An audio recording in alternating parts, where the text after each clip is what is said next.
Bonjour à tous, je suis Adrien Alvarez et je suis professeur de français à l'école ISMAC.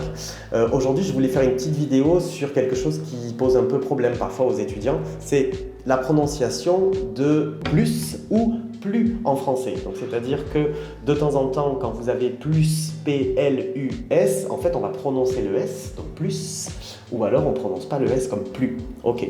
Alors, il y a beaucoup de situations. Là, aujourd'hui, je voudrais vous expliquer 4 situations. D'accord? Première situation, les situations où on ne prononce pas le S. D'accord?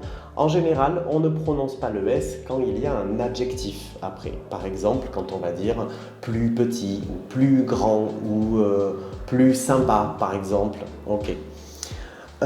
Attention par contre de toujours faire la liaison, c'est-à-dire que si après l'adjectif commence avec une voyelle, d'accord, on va faire la liaison avec le son the, par exemple plus intéressant ou plus amusant par exemple. Ok, donc voilà pour les adjectifs. Si l'adjectif commence avec une consonne, on va dire juste plus, comme plus grand. Si l'adjectif commence avec une voyelle, on va dire la liaison comme plus amusant. Même chose avec des adverbes.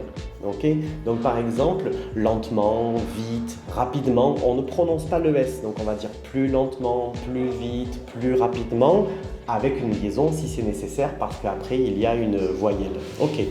Maintenant, les cas où on prononce plus avec S, il va y avoir les cas avec des verbes. Par exemple, travailler plus, manger plus. Et d'ailleurs, vous remarquez que en général, plus est après le verbe. Donc, en ce moment, je travaille plus, en ce moment, je voyage plus, etc., etc.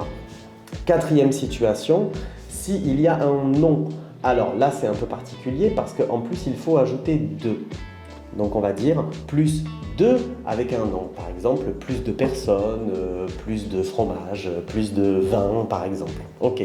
Donc, 4 situations avec adjectif, avec adverbe, on ne prononce pas le S. Plus grand, plus vite.